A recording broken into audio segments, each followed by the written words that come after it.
Welcome to Your Math Explained, where we make math simple and clear. My name's Angela.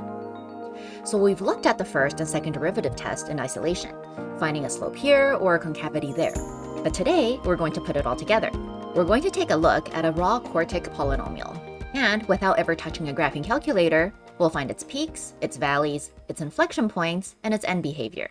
By the end of this video, you'll know the general shape of the graph of a function just by looking at its first two derivatives. Now, before we dive in, if you haven't subscribed to the channel yet, make sure you do that first so you don't miss out on new weekly content. So the function that we're going to be working with is x to the power of 4 minus 4x to the power of 3 plus 10. So notice that this is a quartic polynomial, and we don't have an easy way of dealing with it like we do for quadratics. We're going to start by finding the first derivative.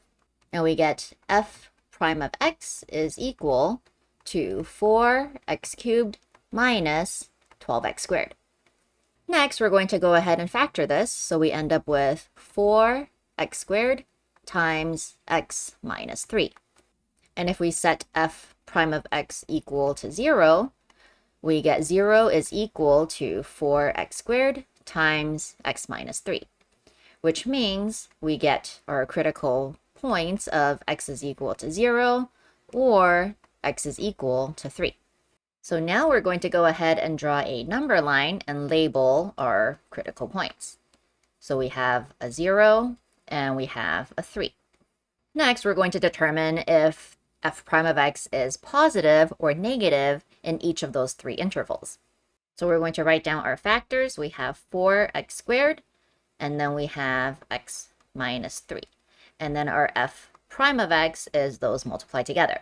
So now we're going to pick a test point within each interval. So in the first interval, we can pick -1. If x is equal to -1, the first factor is going to be positive. The second factor is negative, which means f prime of x overall is going to be negative. For our second interval, we can go ahead and pick a test point of 1, which means we get positive for 4x squared. We get negative for x minus 3, which means f prime of x is going to be negative. And then finally, for the last interval, if we pick a test point of 4, we get this is positive, this is also positive, and so therefore f prime of x is going to be positive. So what this tells us is that f of x is going to be decreasing in the first interval, decreasing in the second interval, and then increasing in the last interval, which means at x is equal to 3, we would have a local minimum. Next, we're going to go ahead and do our second derivative test. So we are going to go ahead and find f double prime of x, and that is going to be equal to 12x squared minus 24x. Same thing, we're going to go ahead and factor this. So we get 12x times x minus 2.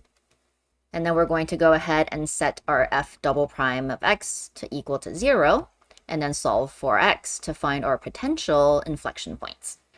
So then we get x is equal to 0 or x is equal to 2. And now we do the exact same thing that we did for our first derivative test. We're going to go ahead and draw our number line, label our points, which is 0 and 2. And then we're going to determine if f double prime of x is positive or negative on each of those intervals. So the two factors are 12x and x minus 2. So now for the first interval, we can again pick -1, which means 12x is going to be negative.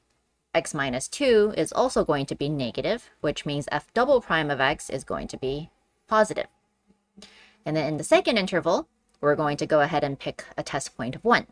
So which means we get positive, negative, so therefore f double prime of x is negative. And then finally, for the last interval, let's go ahead and pick 3 as our test point. So we get this is positive, this is also positive, which means f double prime of x is positive in this last interval. So therefore, what this tells us is that our function f of x is going to be concave up within the first interval, concave down in the second interval, and then concave up again in the last interval. And since the concavity changes at 0 and at 2, both of these are going to be inflection points. So now let's go ahead and put all of this together. We know that we have a local min at x is equal to 3. And if we substitute in x is equal to 3 into our original function f of x, we can go ahead and find the y value and the coordinate of that actual local minimum. So we get f of 3 is equal to 3 to the power of 4 minus 4 times 3 to the power of 3 plus 10. And this is equal to negative 17. So therefore, the point is 3, negative 17. And then we have 2 inflection points. So the first one is at x is equal to 0. So if we substitute in 0 into our original function, we get this is equal to 0 minus 0 plus 10, which is equal to 10. So therefore, the point is 0, 10. And then our second inflection point happens at x is equal to 2. Finding the y value, so substitute in 2, we get f of 2 is equal to 2 to the power of 4 minus 4 times 2 cubed plus 10. And this is equal to negative 6. So our second inflection point is at 2, negative 6. And then to find the end behavior of the graph, we just look at what happens when x is approaching positive infinity and what happens when x is approaching negative infinity. And to do that, we just need to look at the leading term. So our leading term here is x to the power of 4. So that tells us the limit as x approaches infinity for our function f of x is going to be equal to infinity.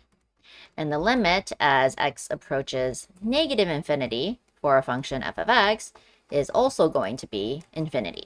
And now we have all the information that we need to do a rough sketch of our function f of x.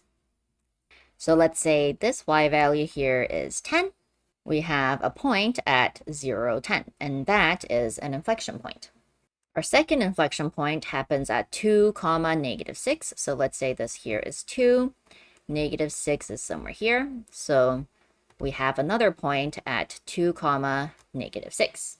And then our third point is 3, negative 17. So that is going to be somewhere right over here. Now we know that to the left of x is equal to 0, our graph is decreasing and it's concave up, which means it's going to look something like this. And since we know that 0, 10 is an inflection point, because after 0, 10, our graph is going to be concave down, but it's still decreasing, which means it's going to look something like this. And finally, after x is equal to 2, our graph becomes concave up. However, it doesn't start increasing until x is equal to 3. So which means we're going to be still decreasing until x is equal to 3, but it's going to be concave up. So it'll look something like this. So this would be the general shape of our graph. And now let's do a quick recap of what we covered in this video. We learned that for curve sketching, the first step is to do the critical point check, which is to factor the first derivative to find where the graph might turn.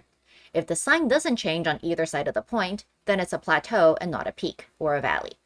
And the second thing we check is the second derivative, because it tells us where the cup or a smile flips upside down into a frown. And the point at where those concavity changes is our inflection point, and they are the secret to making our sketches look professional and accurate. And lastly, the way to put them all together is through anchor points, which just means that before you go ahead and draw the entire graph, you want to plot points such as the y-intercept, the local extrema, and the inflection points. And then you can connect them almost like a connect the dots puzzle. Just be mindful of the shape of the bend, which is the concavity. And we will tackle some harder curve sketching problems in the future that incorporate trig functions and exponential functions. And now it is your turn to give this a try. Can you use what you've learned to sketch the graph to the equation on the screen here? Make sure to let us know how you did in the comments below, and let us know what other calculus topics you'd like to see in the future. That's it for this video. If you found it helpful, remember to hit that like and subscribe. And if there's a topic you'd like us to cover, Make sure to drop it in the comments.